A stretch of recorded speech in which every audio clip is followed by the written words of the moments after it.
Bonjour chers habitants de la Terre. Savez-vous qu'il existe encore aujourd'hui des groupes de personnes vivant à l'écart de la société dite moderne? On les découvre souvent par hasard, totalement isolés de notre civilisation.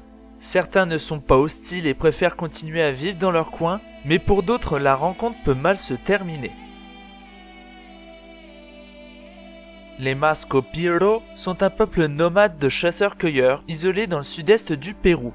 Ce sont des randonneurs qui les ont découverts par hasard au cours d'une balade, et cette tribu est une des rares ethnies du Pérou encore complètement coupée du monde moderne. Malheureusement, cet isolement les rend très vulnérables aux maladies communes telles que la grippe par exemple. C'est à cause de ça que des tribus entières ont été exterminées dans le passé d'ailleurs. Le ministère de la Culture a donc déconseillé tout contact physique avec eux pour les protéger. Mais nos maladies ne sont pas uniquement leur problème. La déforestation et l'exploitation du pétrole les menacent chaque jour, ce qui les rend hostiles envers notre civilisation. Armés d'arcs et de flèches, ils ont déjà tiré sur des touristes passant sur leur territoire, ainsi que sur des gardes forestiers. Le nombre d'individus de la tribu des Mascopiro est d'environ 600 à 1500 membres, et veulent clairement rester isolés suite à leurs souffrances vécues dans le passé à cause d'étrangers. Par chance, des photos d'une grande rareté de cette tribu ont pu être prises au cœur de la forêt. Découverte en 1511, l'île de la Nouvelle-Guinée abrite de nombreuses tribus plus ou moins associées. Il faut attendre les années 1930 pour que des Occidentaux osent s'aventurer dans le centre de l'île où la végétation et le terrain se fait très difficile. Ils découvriront alors des tribus n'étant toujours pas à l'âge du fer mais qui sont tout de même de vrais experts dans l'art de la guerre.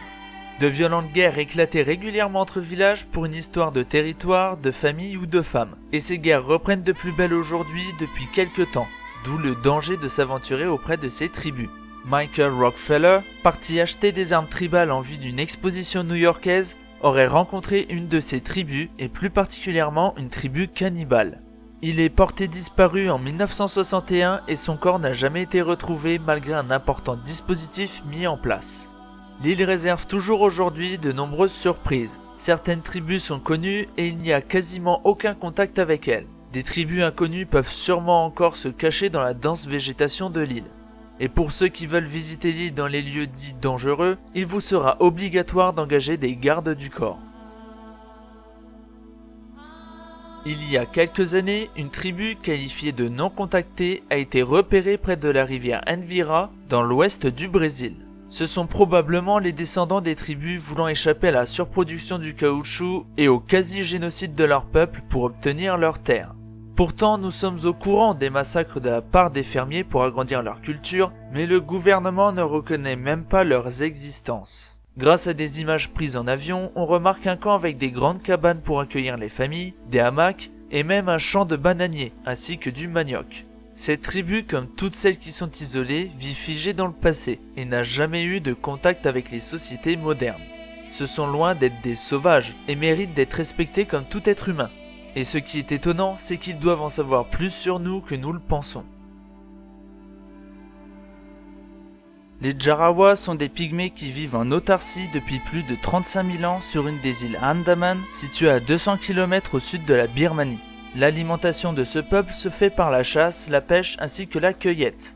Et on estime leur nombre entre 250 et 400 personnes environ, séparées en petits groupes d'environ 40 à 50 dans des habitations nommées Chadas. Ils ont toujours refusé de vivre aux côtés des grandes puissances qui ont colonisé l'île. Mais depuis une vingtaine d'années, le tourisme s'est imposé sur leur archipel, et les contacts avec la tribu se sont multipliés, ce qui a amené maladies et catastrophes écologiques, avec notamment la construction d'une immense route en plein milieu de la forêt, ce qui explique leur hostilité envers notre civilisation.